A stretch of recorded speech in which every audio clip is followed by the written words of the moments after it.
how different things were when Sir Alex Ferguson was patrolling these corridors and a certain Roy Keane was commanding the Manchester United dressing room. And I'm delighted to say that Roy Keane is back in the dressing room today, along with Jamie. I'm not sure how you got in here, Jamie. He's snuck in. Spurs is good. It's a Spurs, bit Spursy. You'd love to be in this dressing room, wouldn't you, when you were a player, Joe? Playing with I would like to. When am I playing alongside of you? I've got to be honest, Roy. That's been a dream. While, Roy, since you're in here. Yeah, obviously, what to be? What age am I? 52. Over 20 years ago. Would it be that long? What sort of emotions is it stirring you there? No, mixed emotions. Great memories, of course, when I played here. Dressing room was a great place to be. I go back to it. I played with obviously some brilliant players, but just as important, brilliant characters and brilliant leaders, and us the place to be, especially if you had a good result. Don't read too much, by the way, into the names that are around the room. We sort of can't get too many clues about the team news for later on, because these are names we've done just to decorate the space and just to show how different it is as well, Roy, from when you were in here. It's grown a bit. Yeah. So where did you sit? Where were you sitting? I would have been this neck of the woods here, yeah. Right. Sitting amongst a few of the defenders. Obviously, I was a sitting midfielder.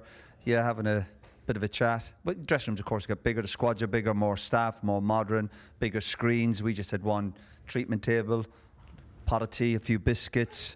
It was, and just having a chat before the matches and just getting in the zone and getting ready to go to battle. Give us your idea of your ideal pre-match routine then for a no, but we Old Trafford. before we used to come in the mornings, have a bit of pre-match. We'd be upstairs, obviously the players. I'd have a bowl of soup, a bit of toast. Come down here, you'd read the papers, watch something on the television.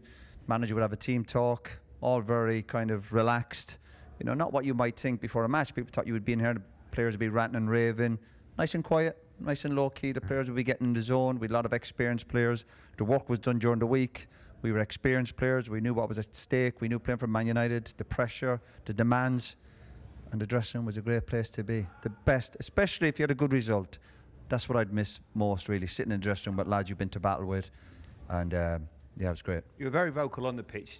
10 minutes before the game, were you the one that was leading the calls for the team and telling them what they want from them? No, not really. I'd be honestly fairly quiet. I'd be fairly quiet because we all trusted each other.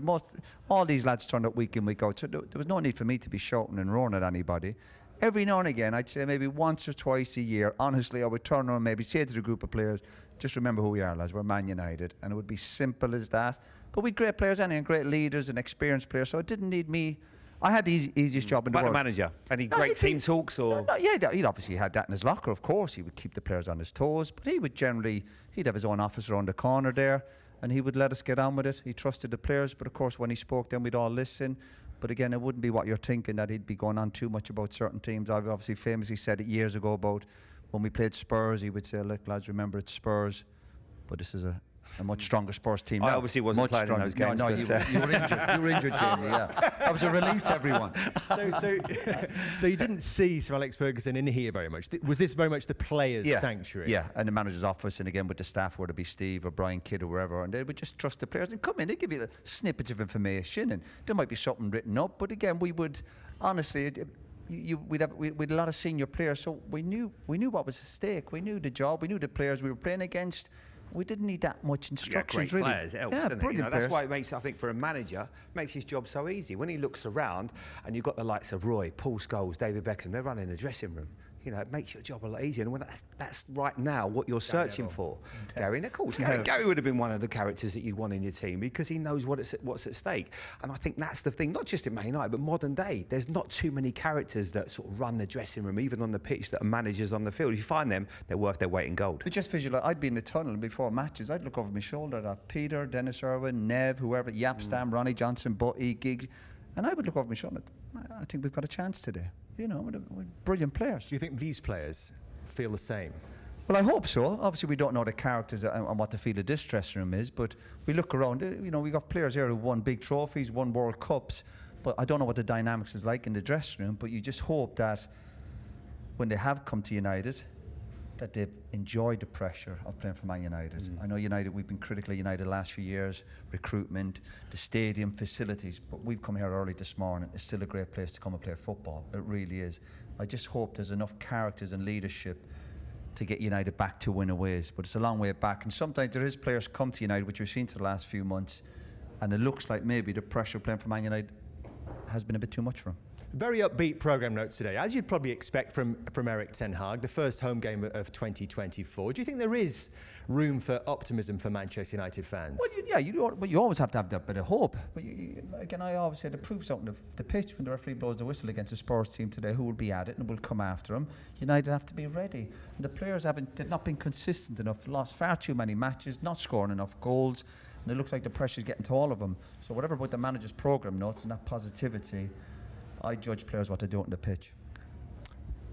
And when we're talking about potential new owners, maybe there might not be any signings in January. That seems to be the sort of the mood music right now. Do you think there are the solutions within this dressing room for Manchester United? Well, you'd hope so. Because again, you can look outside the dressing room all the time. We're constantly talking about Man United need better players. But sometimes the answers are in the dressing room. Not that I think United can start competing with Man City, but they can certainly start winning more football matches. And the answers sometimes are in front of you with the players you have. You have to find a spark from somewhere. But every now and again, United get a decent result. Like Villa a few weeks ago, they come back from 2-0 down. You go, that was brilliant. They were aggressive. They were running off the ball. They scored 3 goals. And they don't build on that. So the problem for this group of players is they've not been consistent, lost too many matches. And the biggest worry for me is they don't score enough goals. Big problem. So tell us about one of the most famous things that happened in this dressing room, rightly or wrongly, the flying boot that hit David Beckham. Talk us through where that sort of happened. Yeah, I think Becks was over there somewhere near the mirror. And, yeah, and I think the manager had to go with him or something for not tracking back.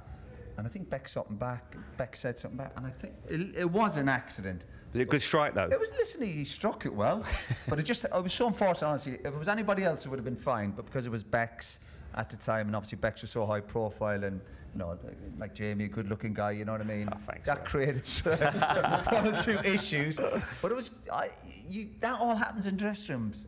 I still love all that stuff. Pizzagate? Were you here for Pizzagate? No, I missed that match. One of my regrets, yeah.